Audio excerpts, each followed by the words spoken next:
como si fuera multivitamínico.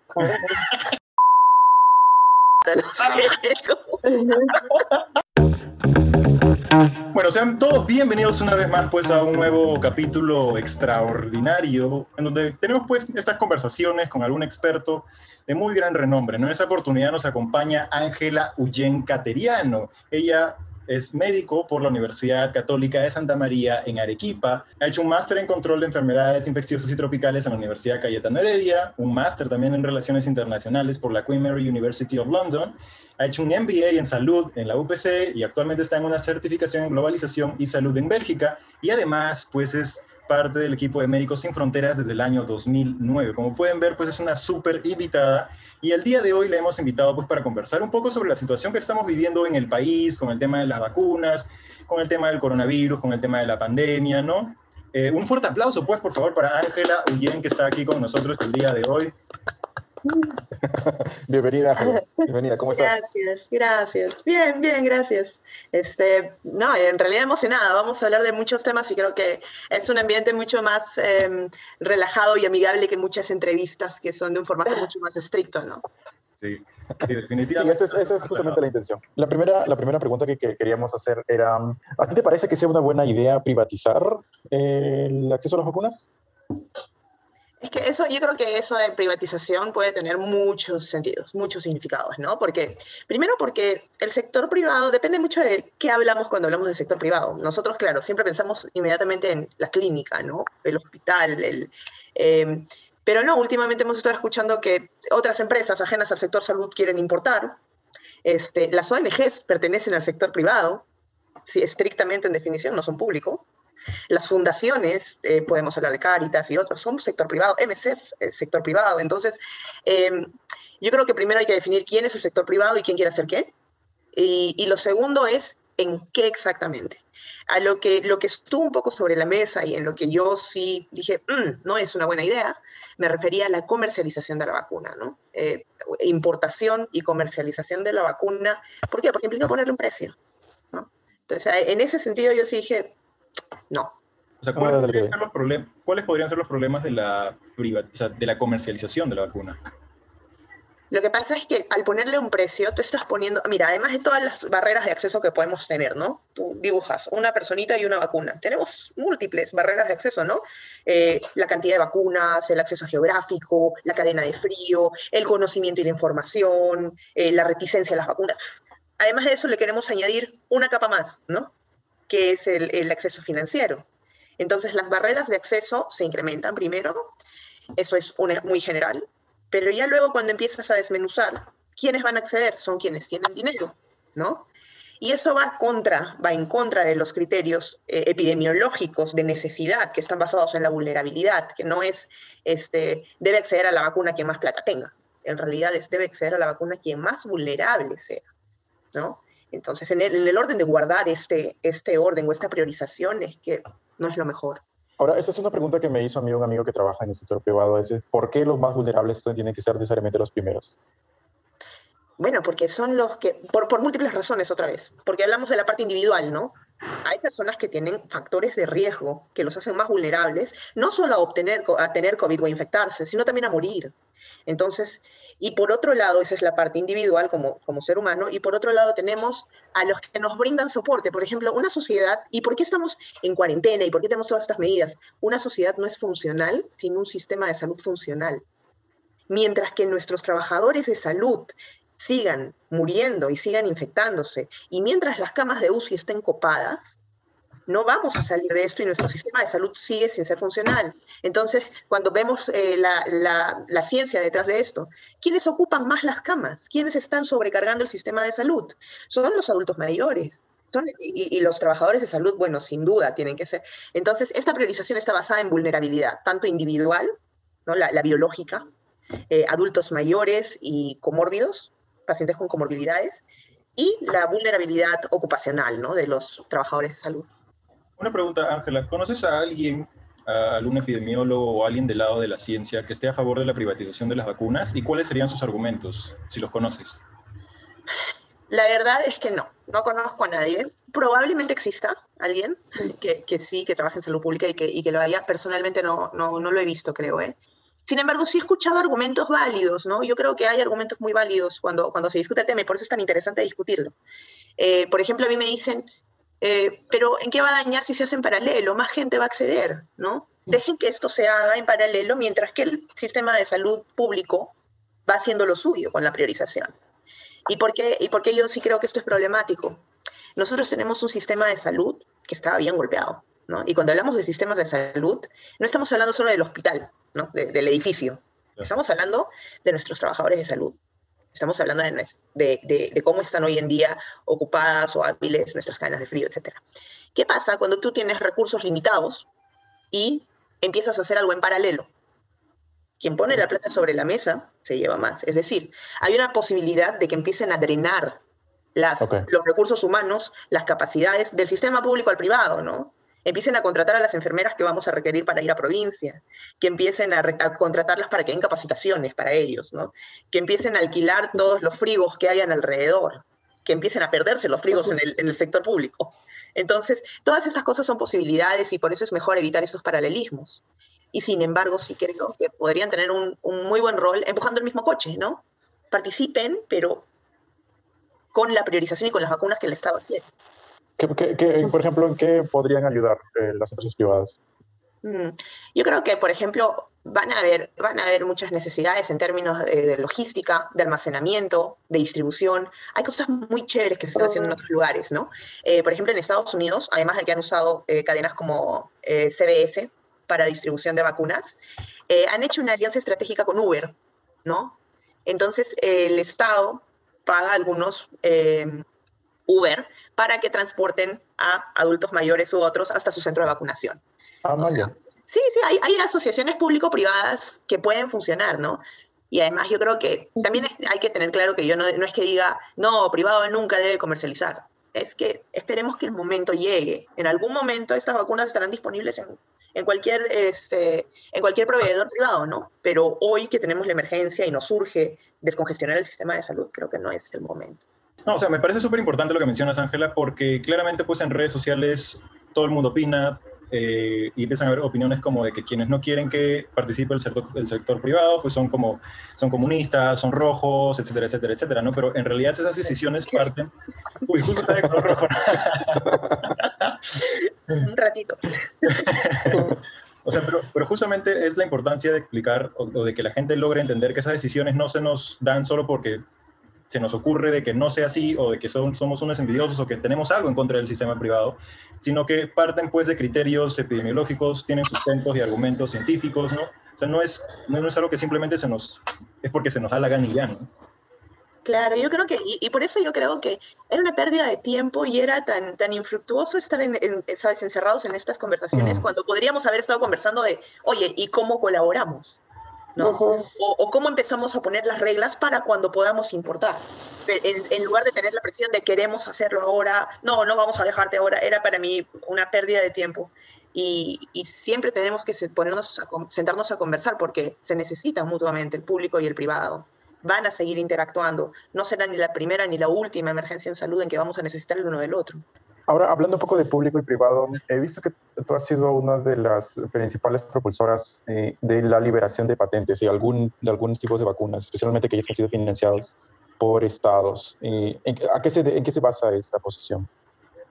Sí, la flexibilización de patentes es hoy en día más que una necesidad. Lo que pasa es que es claro que el cuello de botella es la manufactura. La gente que dice, no, pero sí se pueden comprar vacunas. Por ejemplo, esto era uno de los supuestos de la discusión del privado comercializando, ¿no? Que hubieran vacunas o que alguien les quiera vender. No es muy real. No hay vacunas en el mundo. Mira, los países ricos, a pesar de albergar al 16% de la población mundial, han comprado ya para todo el 2021 y han acaparado más del 60% de vacunas del mundo. Entonces, se han quedado muchísimos países sin acceder a dosis at all, ¿no? Y están solo a la espera de COVAX y cuánto COVAX va a llegar a juntar. Mientras que vacunas nuevas van saliendo al mercado, como Johnson & Johnson, muchas ya nacen con pre-agreements, ya se las compraron, ya no están. Entonces, Europa no ha llegado a cubrir sus necesidades, ¿no? Entonces, ¿qué es lo que pasa? El cuello de botella es que hoy día, digamos, yo Pfizer, yo Moderna, yo AstraZeneca, tengo mi patente. Entonces yo produzco solo en mis plantas, ¿no? Y si yo no comparto contigo la propiedad intelectual, tú no puedes hacerla, ¿no? Y claro, esto es una cuestión de economía, ¿no? Ellos te hacen más rédito, ¿no? Tienen muchas más ganancias y ellos solamente la hacen, no es negocio para ellos compartirla. Pero esto no es una situación normal. La industria farmacéutica está acostumbrada a jugar con estas reglas, ¿no? Y es una gran barrera de acceso para muchísimos medicamentos. MSF, a través de la campaña de acceso a medicamentos, lleva 20 años trabajando en estos temas. Entonces, han sido luchas de años para muchos medicamentos, pero en esta emergencia creo que no cabe la discusión. Necesitamos vacunas para el mundo ya. ¿Por qué? Porque, y es muy cierto lo que dice Tedros, hasta que no estemos a salvo todos, no está a salvo nadie. Si el día de mañana hay una nueva cepa y esta es por presión genética resistente a las vacunas, ¿a quién le impacta? Le impacta al mundo. En un mundo globalizado tú no puedes pensar en fronteras. Entonces, tenemos que apurarnos. ¿Qué es lo que pasa? Es posible, la gente dice, no, es imposible que esto vaya a pasar. Se ha hecho antes. Se han flexibilizado patentes antes. Con los antirretrovirales se hizo. Y yo los invito a ver, hay un documental buenazo en Netflix acerca del caso y cómo ocurrió, porque vino mucho de la sociedad civil, ¿sabes? De pacientes con VIH. Se llama Fire in the Blood. Está en Netflix. Okay. Mírenlo, es buenazo. Entonces, hay antecedentes, pero ahora lo que ha pasado es que países con la capacidad de producción, como son India y Sudáfrica, han propuesto ante la Organización Mundial del Comercio, ya, oigan, necesitamos flexibilizar las vacunas, aunque sea por un periodo, hasta que acabe la parte de emergencia de la pandemia, ¿no? Entonces, claro, lo que pasa es que hay una lucha clara de países ricos o poderosos versus los no. Ya hay más de 100 países apoyando esta moción, ¿no? Incluyendo se ha hablado poco de eso acá en Perú. Sí, lamentablemente. Y cada vez que lo he tratado de mencionar, por ejemplo, hablo de vacunas como un bien global público, me dicen, no, esto es imposible, ¿de qué estás hablando? Y he tenido discusiones con algunos economistas, por ejemplo, en Twitter, que me dicen, no entiendes de lo que estás hablando. Bueno, es que yo creo que una de las cosas que pasa es que miramos mucho hacia adentro, ¿no? Hacia lo que pasa en Perú. Y nos ha hecho un poco de falta esta visión internacional de lo que está pasando en otros niveles, pero también de algún modo tenemos que hablar de esto. ¿Por qué? Perú es uno de los pocos países que ha guardado silencio. Y esto no es posible. O sea, yo de verdad hago un llamado a la Cancillería, los he tallado 1 millón de veces, creo, que se posicionen. No puede ser, nuestro país está sufriendo muchísimo. Bolivia lo ha hecho, Argentina lo ha hecho, Cuba lo ha hecho, China, siendo dueños de algunas de las vacunas, están apoyando la flexibilización de patentes. Entonces, ¿pero quiénes se oponen? Estados Unidos y Europa. Sin embargo, ahora que Europa no tiene vacunas, tú sabes que hace poco esto fue súper interesante, porque hace poco AstraZeneca le dijo a la Unión Europea, no te voy a dar las vacunas que planeaba darte, no me alcanza. Sí, recuerdo. Yeah. Y la Unión Europea era como que, ¿qué? ¿A mí? ¿No? Sí, es que ya le prometí a Reino Unido, ¿no? Y como ya no es Unión Europea, se van para allá. Y entonces, en ese momento, yo creo que se dan cuenta que, les está golpeando. Lo que ellos han hecho tantos años, estar primeros en la línea, ya está cambiando. Se volteó, exacto. Entonces, ahora un grupo de parlamentarios de la Unión Europea han mandado una carta pidiéndole a la Unión Europea, oigan, repiensen su posición frente a la flexibilización de patentes. Entonces, por fin hay una luz al final del túnel, es un poco más real. Y bueno, y es importante tener un ojo en eso, ¿no? Y en lo que pasa. Ahora, tampoco te digo que mañana Perú lo va a hacer, ¿no? Perú no tiene la capacidad técnica. Una pregunta, Ángela. ¿Tú crees que... ¿qué situaciones crees que deberían cambiar para las futuras pandemias? ¿No crees que esta especie de acaparación de las vacunas por los países ricos debería haber algo, una norma, un acuerdo internacional para evitar esta situación? Sí, de hecho hay una propuesta súper interesante, ¿no? Cuando uno mira a mecanismos globales de cooperación, tenemos, por ejemplo, el Fondo Global, ¿no? El Fondo Global que solo se dedica a 3 enfermedades que son prioridad mundial, que se dedica a tuberculosis, VIH y malaria. ¿Qué hace el Fondo Mundial? Todos los países, los que pueden, es un pool de fondos, ¿no? De varios países y de varias organizaciones, como Gates y Clinton y otros que dan plata a esto. Y hacen también sus eventos, ¿no? Entonces ellos juntan toda esta plata y redistribuyen, que es un montón, redistribuyen, y ellos son los principales financiadores, por ejemplo, de programas de tuberculosis alrededor del mundo, de programas de malaria, de programas de VIH en muchos lugares. Entonces, algo así se está proponiendo, ¿no? ¿Por qué no tenemos un pool de dinero que venga de todos los países, o sea, de los que más pueden, ¿no? para tener investigación en drogas y vacunas para futuras pandemias, para que éstas vengan con fondos públicos y sean patentes abiertas, ¿no? Esta es una propuesta que a mí me parece súper interesante. Ahora, claro, la preocupación son los que llaman los free riders, países que no van a contribuir en nada y que se van a subir. Pero de eso se trata la colaboración global, ¿no? O sea, siguiendo un poco el tema de las vacunas, quería más o menos si pudieras poner en un lenguaje un poco sencillo la diferencia entre eficiencia y eficacia, porque me parece que este es un tema que no ha quedado muy claro en el público peruano. Sí, ya, a ver, eficacia, los dos son indicadores, ¿no? Las dos son medidas. Son cómo mido distintas cosas sobre una vacuna, ¿no? ¿A qué se refiere la eficacia? La eficacia se refiere a algo que yo mido, que puede ser en términos de ser eficaz para mortalidad o para transmisión o para hospitalización, pero lo mido en un ambiente controlado, es decir, en un ensayo clínico con condiciones controladas, donde conozco a las poblaciones y donde uno está recibiendo la vacuna y otro grupo está recibiendo placebo, ¿no? Entonces, estoy controlando todo, veo los numeritos, los cito con fechas específicas, tomo mis medidas en momentos específicos, es muy controlado, es muy preciso la eficacia, ¿no? Y así puedo salir luego y decir, bueno, mi vacuna es tanto por ciento eficaz en reducir este grupo versus este, ¿no? X indicador. Entonces, esto es eficacia. Mi ensayo clínico, condiciones controladas, placebo versus vacuna. Efectividad se refiere más bien al mundo real. Es una vez que yo ya estoy vacunando a mi gente, por ejemplo, el estudio de Israel, ¿no? Que es muy famoso y que todo el mundo habla de Israel.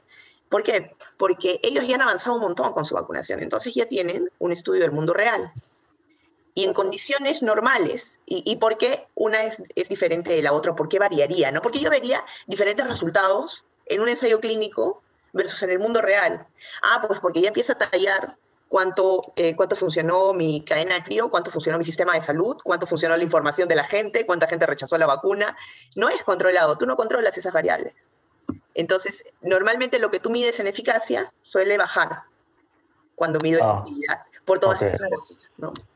Ahora, en la parte de eficiencia es cuán eficiente yo voy a hacer en hacer una cosa u otra, ¿no? Se usa mucho, por ejemplo, en medidas económicas, cuando quiero ver cuán eficiente es esto versus hacer esto.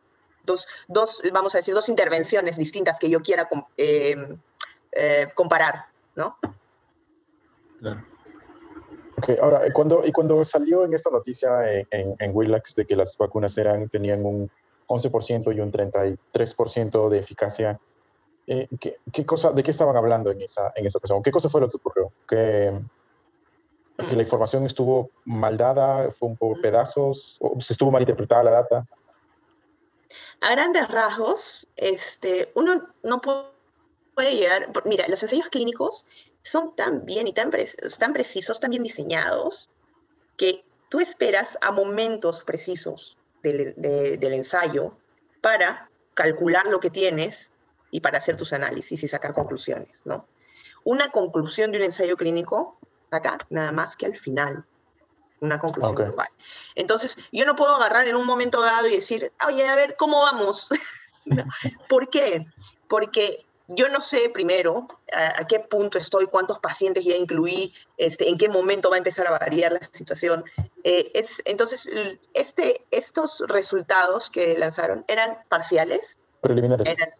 Sí, no solo eso, además eran parciales. ¿Por qué? Porque nada más se mostró una parte de un todo de resultados.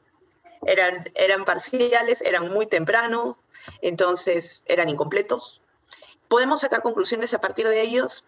No, pero ¿eran reales? Al parecer, sí. O sea, hay una diferencia entre ser real y ser significativo, ¿no? Claro. ¿Eran reales? Sí, parece que sí provienen del ensayo clínico, ¿no? Pero ¿puedo tomar esto en cuenta y llamarle conclusión? No, no puedo llamarle conclusión, ¿no? Justamente por esto es un interino o un resultado preliminar, entonces. Y además estaba sacado, creo que ni siquiera con la mitad de todos los participantes, entonces falta muchísimo ahí por analizar. Felizmente creo que terminan en unas pocas semanas y vamos a poder saber más, ¿no?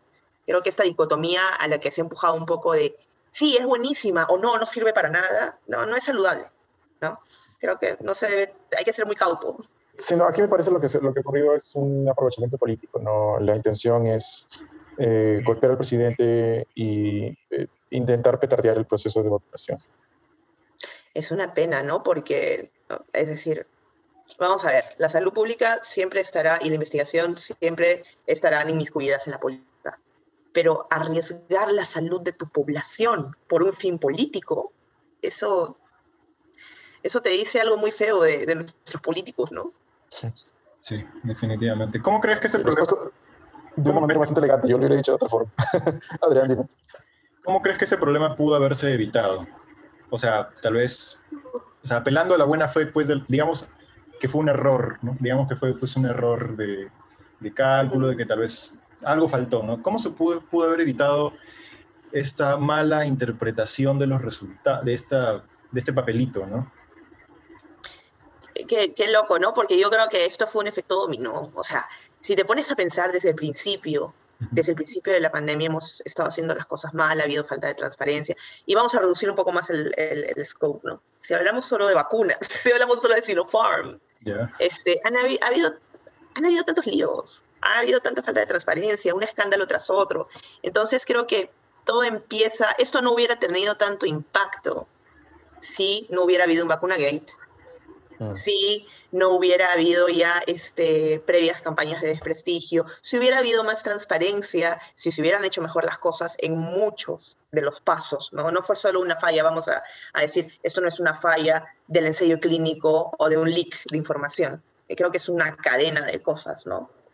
Entonces, ¿cómo se hubiera corregido? Yo creo que el mensaje que nos queda tiene que ser potente, vamos a arreglar todas las cosas, vamos a hacer una revisión. Es más, tendríamos que tener una comisión de la verdad, una cosa así, ¿no? Para analizar todas las fallas. ¿De qué cosas es lo que ocurrió? Es la primera vez que lo escucho. Tener una comisión que se... Sí, que revisemos todo lo que hemos hecho mal, porque yo creo que no se reduce a un error, son muchas de las cosas, y no siempre con mala intención, ¿eh? No siempre con mala intención, a veces ha sido sí, la premura, ¿no? Lo expedito, la emergencia, Claro. el exceso de confianza, una El cadena de desconocimiento. confianzas. Sí, y además eso, ¿no? Que tú dices, bueno, es que yo confío en ti porque tú eres tal. No, este es un gran personaje, no sé, de la investigación, o este es una institución, no sé, el INS o IGEMIT, pero todos tuvieron como pequeños huequitos, ¿no? Entonces, yo creo que sería bueno una buena práctica hacer un análisis, y no con el fin de más linchamientos, ¿no? O sea, que no haya impunidad, sí, pero con un fin de aprendizaje. Sí, claro. Es difícil que no se politice algo así en Perú. Sí. Pero sí, yo creo que en principio la idea es bastante buena. Adrián. No, sí, o sea, en el Perú, ¿no? En el país en el que cada día pasa algo nuevo, cada día pasa, o sea, yo creo que la otra justo veía un meme, ¿no? Que era de esta serie que está en Netflix ahora que se llama, creo, El Bastión, y estaban hablando en el año 1821, todavía dice, en este país algo nuevo sucede cada semana, ¿no? Y sucede hasta este momento, ¿no? Porque cada semana tenemos noticias que, como que bombas que parecen cambiarlo todo, que parece un golpe de aquí, un golpe de allá, ¿no? Entonces, como dices, ¿no? Va a ser bien difícil que se politice eso, sin embargo, pues si es que se hace con el objetivo de más bien aprender de nuestra propia experiencia manejando esta pandemia para poder aplicar esos aprendizajes en las futuras que vengan luego, ¿no? Porque claramente no es como la última, y esperemos que pues la siguiente se tarde en llegar. O sea, ¿qué te parece la decisión del gobierno de apelar a la ivermectina, ¿no? A ver, sigue, ¿no? En las guías peruanas. Bueno, ya, sí, estamos grabando. Ya, creo que no es un secreto para muchos que gran parte de la comunidad científica ha repetido desde el inicio de que no existe suficiente evidencia para recomendarla, ¿no? Ahora, que van saliendo más estudios, se va construyendo sobre el cuerpo de evidencia, ¿no? De la ivermectina. Pero creo que en Perú hay algo muy, muy especial, y es que es la fe de la gente hacia la ivermectina. Sí. Y cuando hablamos de fe, es algo muy difícil, no estamos hablando de razón, no estamos hablando de algo que podamos discutir, es fe, ¿no? Entonces, también está esta discusión, ¿no? Seguimos invirtiendo tiempo en pelear contra la ivermectina. Es lo correcto que hacer, y que esté en las guías y que se siga. Y es que lo que pasa es que, por más que nos preguntemos, bueno, pero si no tiene muchísimos eventos adversos, el problema está en que justamente por una cuestión de fe, la gente se confía. La gente que empieza a tomar ivermectina se confía y descuida otras medidas de control, ¿no? Y dice, bueno, es que yo estoy tomando ivermectina, ¿no? Estoy previniendo. Yo he escuchado a mucha gente me ha escrito, oye Angie, acabo de ir a un lugar y fui sin mascarilla, o vino mi tía y voy a tomar ivermectina, ¿no? Ya. Entonces existe esa fe, ¿no? De que creen realmente que les va a prevenir, incluso después de la exposición. Eso es peligroso, eso es muy peligroso. Entonces, y por otro lado está el gasto del sector público, ¿no? El gasto de los fondos públicos en algo que no tiene evidencia, cuando podríamos estar usando ese dinero. Por ejemplo, a mí me gusta mucho como medida de control las buenas mascarillas, ¿no? Podríamos estar comprando mejores mascarillas para... Oxígeno. Oxígeno, no, lo del oxígeno es increíble, ¿no? Podríamos estar poniendo ese dinero en oxígeno y en mascarillas, ¿no? Entonces el costo de oportunidad. Entonces yo creo que sí es necesario que hablemos de esto, pero también tiene que haber otro nivel de comunicación, no solo el nivel de políticas públicas. Tenemos que hablar con la gente, ¿no? Y si la gente decide voy a tomarlo, ¿qué haces? Es difícil decirle a la gente de que no existe una solución a un problema tan fuerte. Sí, o sea, lo peor es que, por ejemplo, yo que paro mucho en redes sociales, tal vez comunicando, desde el lado, digamos, de la experiencia en el sistema que es ciencia, ¿no? Es súper complicado porque, o sea, uno le explica como que ya, a ver, tú pudiste haber tomado ivermectina, pero a ver, mirando las probabilidades, es posible que, aunque no hayas tomado ivermectina, no vayas a desarrollar una enfermedad tan fuerte porque tienes 25 o 30 años, ¿no? Y luego es como que te das cuenta que en realidad sus únicas respuestas son, no, a mí sí me funcionó, a mí sí me funcionó. Entonces es como, no hay argumentos, es como tuvieran una capa así impenetrable en la que ningún argumento funciona porque, pues, como dice la popular frase, o sea, no se le puede convencer a través de la razón porque su idea no está basada en la razón, sino está pues basada en esta fe, en esta creencia, ¿no? Y es súper complicado, ¿no? Pero ahí viene la pregunta, ¿no? Para este tipo de cosas, ¿cuánto estamos usando las ciencias sociales? ¿Cuánto estamos usando la gente que sabe de behavioral, de ciencias del comportamiento, a los sociólogos, a muchas personas que tienen el conocimiento de cómo transmitir y cómo funciona un poco el comportamiento de las personas, ¿no? Y no sé cuánto tenemos esa capacidad en el Estado y cuánto lo hemos usado, ¿no? Sí, o sea, ese es uno de los tal vez, alternativas en las cuales pudiéramos estar usando el dinero de la ivermectina, ¿no? Mejores campañas de comunicación, con sociólogos, ¿no? Con antropólogos, tal vez con estos psicólogos sociales, ¿no? Claro. Sí. Sí, no, pero igual lo de la comunicación a raíz del penúltimo gobierno también se ha politizado porque inmediatamente te tildan de mermelero. Ah, no.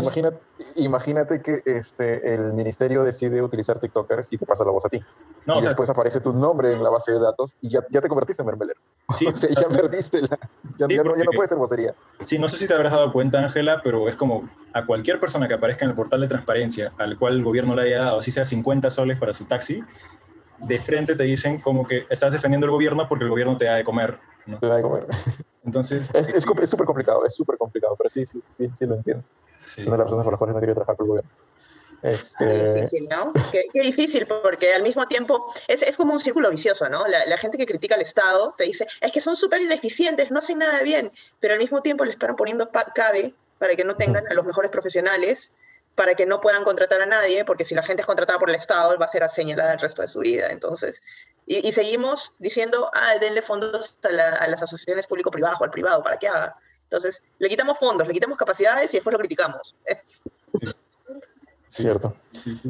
¿Qué opinión te merecen sobre estos médicos que no solo en consultorios, sino incluso a través de medios televisivos recomiendan la ivermectina, ¿no? O sea, porque, digamos, uno lo entiende de personas que pueden ir, tal vez no pasan por un consultorio, sino que de frente van a la farmacia, se compran la ivermectina porque lo leyeron en una cadena de WhatsApp o no sé.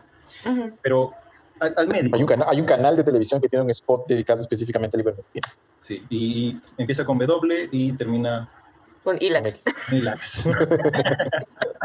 Entonces, ¿qué opinión te merecen esos médicos, no? ¿Por qué crees tú que llegan a recomendar ivermectina si no hay evidencia consistente?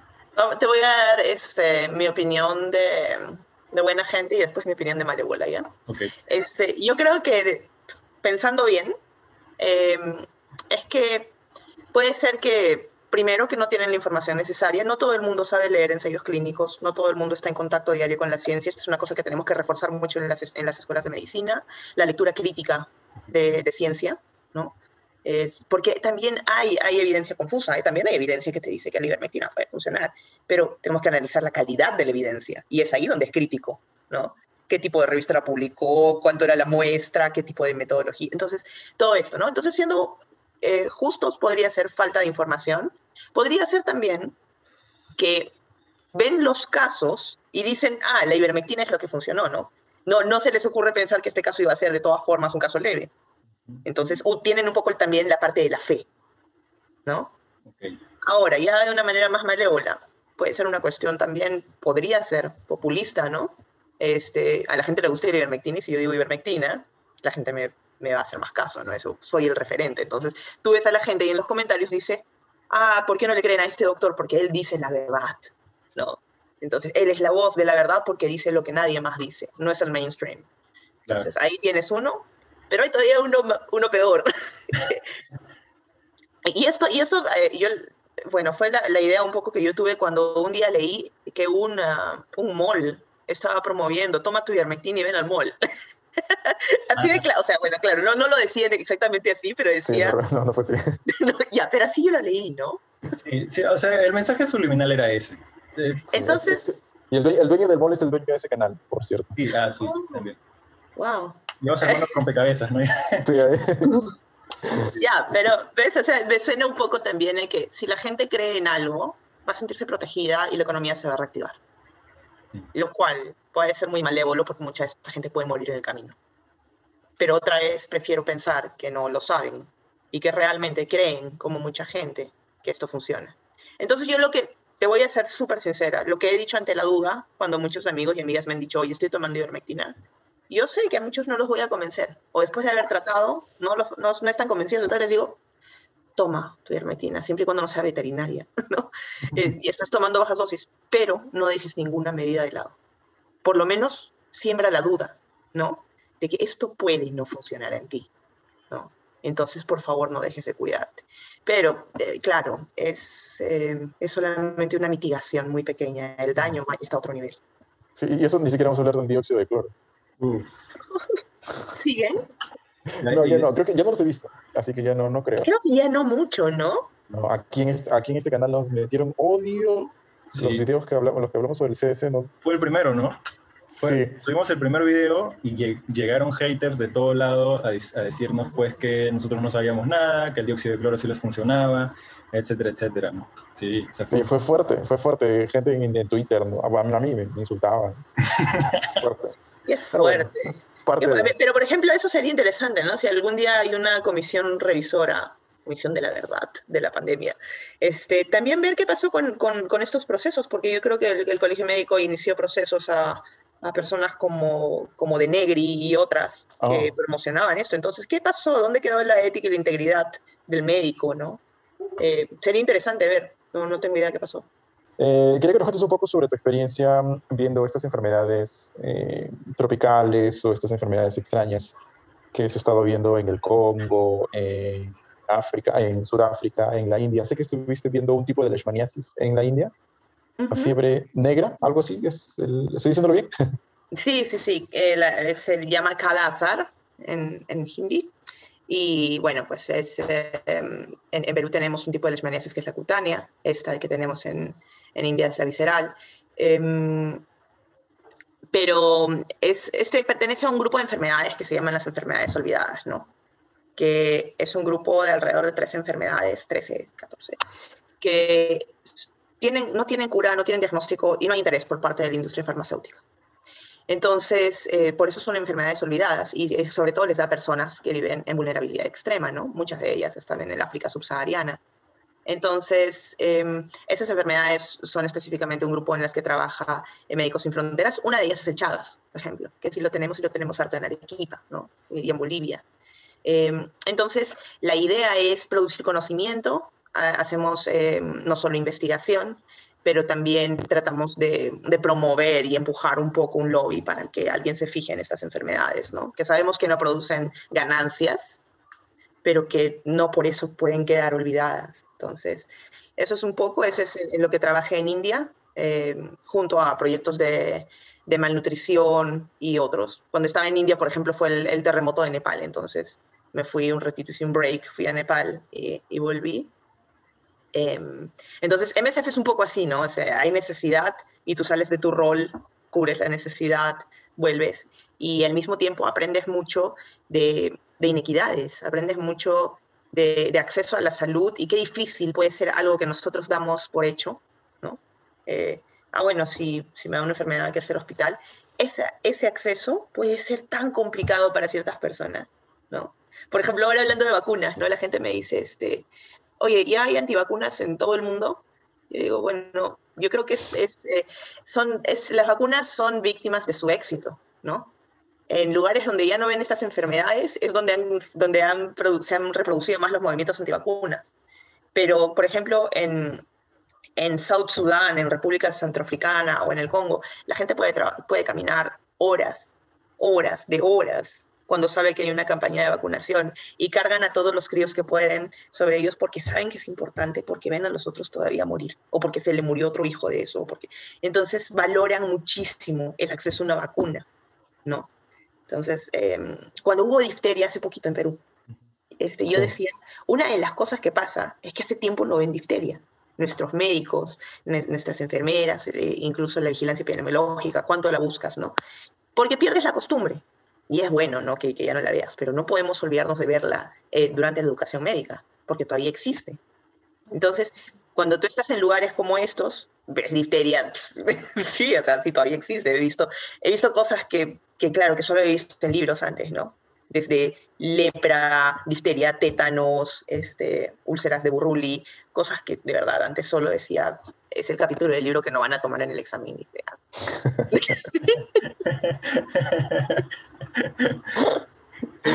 Qué genial debe ser esa experiencia, ¿no? Digamos, bueno, genial entre comillas, ¿no? Sí, eso es fuerte.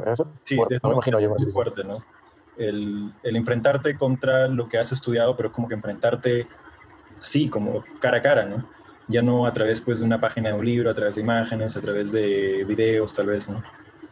Sí, pero al mismo tiempo ver qué resiliente puede ser la gente, ¿no? Las comunidades que viven porque, vamos a ver, esas no son situaciones aisladas, no es que, esta comunidad tiene esto. No, esto pasa en un contexto de pobreza extrema, de conflicto armado, de inestabilidad política, de migración, de grupos de migrantes o de desplazados internos. Entonces pasa en contextos complejos. Y es el todo, ¿no? Es o sea, y ahí está la riqueza un poco, porque si fuera todo sufrimiento, ¿quién lo haría? Ahí está la riqueza, porque conoces de la cultura, conoces de la historia de la gente, compartes con ellos, entiendes mejor, y es tan enriquecedor, y después te lo llevas, ¿no? Es parte de tu bagaje, y tus memorias y todo, ¿no? Y tener hartas canciones de las que ya no sé en qué idioma están, pero me gustan, y ahí las bailo. Claro, bagaje que vas coleccionando un poco para tu vida y aprendizaje que tratas de extrapolar a otros lugares. Sí, claro, sí, hay una especie de información cruzada que te va sirviendo de una experiencia a otra. De todas formas. Y en Perú nos hace falta. O sea, hace unas semanas, hace unos meses ya, ¿no? Bill Gates, pues, quien para algunas personas, pues, es el orquestador, el director de esta pandemia, ¿no? Que no lo llaman pandemia, sino que lo llaman plandemia. Presagió, ¿no?, que es posible que la siguiente pandemia sea de malaria. ¿Qué opinión te merece al respecto de esa declaración? Bueno, para serte sincera, no la he visto, ¿ya? Pero, a ver, hay razones para decir que lo de malaria puede salirse de control. Podría ser. ¿Qué es lo que estamos viendo hoy en día en malaria? Estamos viendo, nosotros teníamos y veníamos usando un grupo de drogas para la malaria, que son eficaces y solían curar a la gente muy bien. ¿Qué es lo que estamos viendo? Como en muchas otras áreas de la resistencia antimicrobiana, estamos viendo que ahora hay malaria resistente a las mejores drogas que teníamos disponibles. Oh. Entonces, si tú sumas a esto, y esta malaria resistente hoy en día está en Asia, ¿no? En partes de Camboya sobre todo, y en toda esta área del sur asiático, pero se está expandiendo, y es un problema.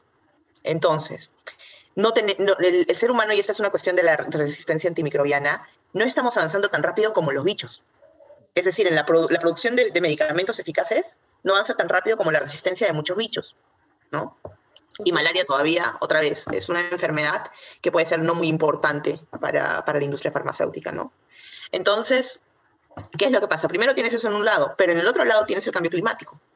Y estamos viendo que con cambio climático, que es un tema hiper relevante para la salud, muchos vectores se están adaptando a ecosistemas donde no estaban antes, y a alturas y a temperaturas donde no estaban antes, ¿no? Entonces, vemos, eso por ejemplo lo hemos visto con Aedes aegypti, el del dengue, ya está en lugares que no estaba antes, ¿no? Cuando dices vectores te refieres a mosquitos. A mosquitos, sí, a los mosquitos. Y el anófeles, el de malaria, también ya está en lugares donde no estaba antes porque las temperaturas han subido en un lugar. Antes pensábamos solo en trópico, ¿no? Antes decíamos, sí, esto es de la selva. No, ya hay en otros lados. Entonces, malaria ya se está haciendo cada vez un poco más urbana y está yendo a otros lugares. Entonces, ¿es posible que esto sea un problema de salud pública global? Es posible, ¿no? Ahora, para la condición de pandemia que tiene que ser extendida alrededor del mundo, en varios continentes, pues hay que ver. Hay que ver, yo no sé, pero si Bill Gates, no te voy a decir, si Bill Gates lo dice, le creo, ¿no? Pero habrá que ver en qué está basando sus declaraciones, ¿no? Pero pobre hombre, ese pata se debe haber arrepentido de estar poniendo fondos en salud global. Sí, no, imagínate intentar hacer todo ese trabajo filantrópico para que luego te tilden de diablo para abajo. Sí. Sí, debe ser frustrante sobre todo, ¿no? ¿Por qué crees, Ángela? Dijiste que no avanzamos tan rápido como el desarrollo de estos microbios, de estos bichos. ¿Por qué crees que sea? ¿Por un tema de financiamiento o porque no hay suficiente cantidad de gente que se dedique a investigar esto? La resistencia antimicrobiana es un tema súper interesante. Primero, sí, una parte viene a la investigación y nuestras capacidades de desarrollar nuevos antibióticos rápidamente, pero otra parte es el mal uso que hacemos de los antibióticos. O sea, si tú te pones a pensar, la cantidad de antibióticos, nada más piensa en Perú, ¿no? Que la gente puede ir a una farmacia y decir, tengo gripe, y le dan 3 amoxicilinas, ¿no? Que le sirven para un día. Entonces, no está bien, no es normal que usemos antibióticos en esas condiciones mal dados y porque un farmacéutico te lo receta porque tu tía le parece o porque a ti te funcionó la otra vez. Entonces, nosotros hemos puesto presión sobre los gérmenes para que el germen se vuelva resistente. Por eso la resistencia antimicrobiana, cuando tú ves, por ejemplo, India, es así como que, ¡qué miedo! ¿No? Pero en nuestro medio no es muchísimo mejor, ¿eh? Es solo que no le hemos medido lo suficiente. Pero entonces sí, hay varios problemas, pero sobre todo está el mal uso de antibióticos, ¿no? No son necesariamente antibióticos, pero son bacteriostáticos u otros que evitan que se reproduzcan, por ejemplo, no te lo matan al bicho, pero evitan que se reproduzcan. Pero, no sé. Pero cada vez que tú expones a un bicho, vamos a decir en general, ¿no? Virus, hongo, bacteria, tú lo expones a un algo, la supervivencia es prima. Entonces, y la evolución existe. Entonces, van a encontrar la forma, van a buscar la forma de sobreponerse a esta barrera, ¿no? Y decir, ¿qué hago con esta cosa? Bueno, me crearé una nueva capa lipídica. Y después se vuelven resistentes, ¿no? Y hacen cosas locas los bichos, ¿sabes? Es súper interesante. Sí, estaba leyendo en esos años. Y sobre todo creo que el mensaje, o sea, aquí cortito va para aquellas personas que, pues cuando estaban dándose estos mensajes sobre el virus, ¿no? Y cómo se comportaba, tal, pero no es como que tiene como un cerebro, una conciencia que dice, ya, pues voy a hacer esto porque esto va a funcionar mejor, sino que simplemente esa capacidad de replicación, entonces empiezan a funcionar, pues, la evolución, y se da de esa manera, ¿no? No es que sabe por dónde ir, no es que pues tiene como un... Sí, no, además que de 100, 98 se mueren y solamente 2 logran por ahí chuntarle con la modificación genética adecuada. Y esos son los que sobreviven. Corríjame, señorita darwiniana. Claro, no, es así en pocas palabras, ¿no? Es así los que pueden resistir, sobreviven y son los que pasan los mejores genes, su descendencia. Sí, pues. Por ejemplo, si a mí me preguntas, yo creo que esa va a ser la siguiente. O sea, o es cambio climático o es resistencia antimicrobiana. No soy Bill Gates y no me validan mis millones, pero no sé, lo que yo veo es eso. Claro, varios especialistas apuntan a que vamos a vivir una futura crisis microbiana, ¿no? A raíz del mal uso de los antibióticos o de la resistencia microbiana que se genere en estas fechas. Y que no va a ser en el año 3000, ¿no? Sino más bien va a ser más pronto de lo que se espera. Sí, ya pasa. Por ejemplo, ese es uno de los files que yo llevo, resistencia antimicrobiana, y te puedo contar rapidito. Tenemos unos hospitales en Gaza, en Palestina, y ahí hay un montón de resistencia antimicrobiana. Entonces, ¿qué vemos? Que una herida posoperatoria se le infecta a un paciente y le meten ya de todo y no hay nada. Y tú empiezas a ver cómo una bacteria te come el paciente entero. Y el no poder hacer nada en el camino es terrible, es frustrante y es mucho sufrimiento. Entonces, sí, es maleado. Wow. Investigación con fagos. Bueno, creo que eso ha sido todo. No sé si tienen alguna pregunta ustedes para cerrar, muchachos. Yo solo un pequeño comentario, ¿no? Que justo comentaba, ¿no? Cómo es que las personas tienen esta confianza, pues, sobre el medicamento que le receta el farmacéutico, pero no confían en lo que estos mensajes de por favor no te automediques salen, ¿no? O sea, confían como en la persona que está más cerca y no tal vez en una entidad, ¿no? Tal vez ese puede ser un camino para tratar de llegar a las personas que no tienen esta confianza en las vacunas, ¿no? No tienen esta confianza en el aparato estatal, no sé si decirlo de esa manera, ¿no? Sí, yo creo que en general en el mundo, ¿no? Cuando vemos la política, la salud, cualquier tema que veas, hay una pérdida de confianza en las instituciones. No creemos en la ONU, ni en la OMS, ni en el gobierno. Entonces, es la falta de legitimidad que hoy tienen las instituciones para hacer recomendaciones. Y ese vacío lo están ocupando influencers, lo están ocupando la comunidad con la que me relaciono, lo están Shakira, no sé. Sí. Un mensaje final, Ángela, si es que tienes para las personas que nos ven. Sí, yo creo que el mensaje ahora escucho mucho de, sí, una vacuna es mejor que la otra, yo quiero esta, yo quiero aquella. La mejor vacuna es la que llega a tu hombro, punto.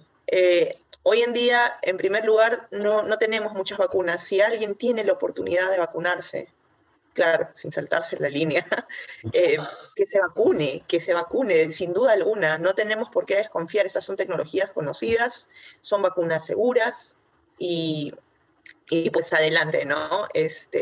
Yo creo que, y si tienen dudas, siempre preguntarle a la gente que está más relacionada al tema, ¿no? Escuchar mucho a la gente que está trabajando, que lleva años trabajando en el tema, ¿no? En lugar del vecino, la amiga o el post de Facebook, ¿no? O el científico. La cadena de WhatsApp. ¿No? También. Sí, claro. Listo, Ángela. Muchísimas gracias por tu tiempo, por el horario en el que estamos haciendo esta conversación. Pero nada, muchísimas gracias de parte de Adrián, de Aisanía, del equipo de Síntesis Podcast. Ay, ojalá que haya quedado bien, ojalá que, bueno. Sí, ahí Adrián va a hacer la magia, hay varios titulares. Sí, hay varios, creo yo. Sí. Pucha, qué miedo, ya no sé, mejor yo me escondo en mi hueco. Lo bueno es que yo estoy en Perú y me puedo esconder y hacer y pretender que Perú no existe por 2 días mientras que se me pasa el roche. No he dicho nada, Escúchame, no hablamos de Fabret. ¿Quieres hablar de Fabret? ¿Te alcanza? No, ya me voy. Ya. ¿De qué? De la vacuna de Fabret. La vacuna peruana. De Farvet. Farvet. Farvet, perdón, la que en voz de Rafael López Aliaga pues es multicepa, ¿no? Como si fuera multivitamínicos, ¿no?